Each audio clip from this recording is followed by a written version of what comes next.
डोंगरी के तीरे तीरे हो हल जोते महादेव, डोंगरी के तीरे तीरे हो हल जोते महादेव, डोंगरी के तीरे तीरे हो। डोंगरी के तीरे तीरे हो हल जोते महादेव, डोंगरी के तीरे तीरे हो हल जोते महादेव, डोंगरी के तीरे तीरे हो।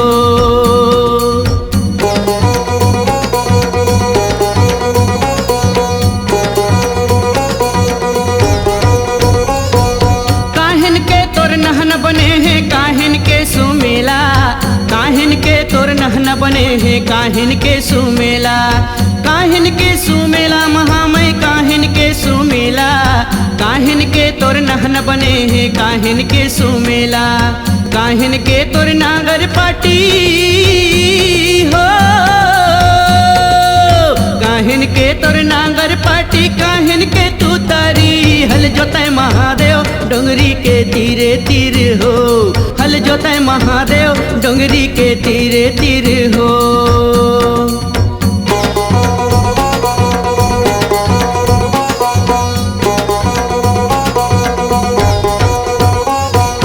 पिरपिटिया के नहन बने हैं मुसलेड़ी के सुमेला, पिरपिटिया के नहन बने हैं मुसलेड़ी के सुमेला, मुसलेड़ी के सुमेला महादेव, मुसलेड़ी के सुमेला,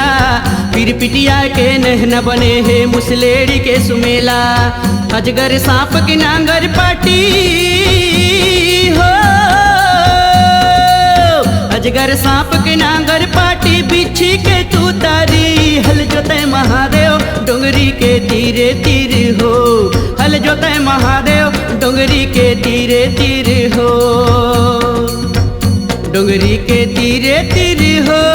हल जोते महादेव, डोंगरी के तीरे तीरे हो हल जोते महादेव, डोंगरी के तीरे तीरे हो हल जोते महादेव, डोंगरी के तीरे तीरे हो हल जोते महादेव, डोंगरी के तीरे तीरे हो हल जोते महादेव, डोंगरी के तीरे तीरे हो।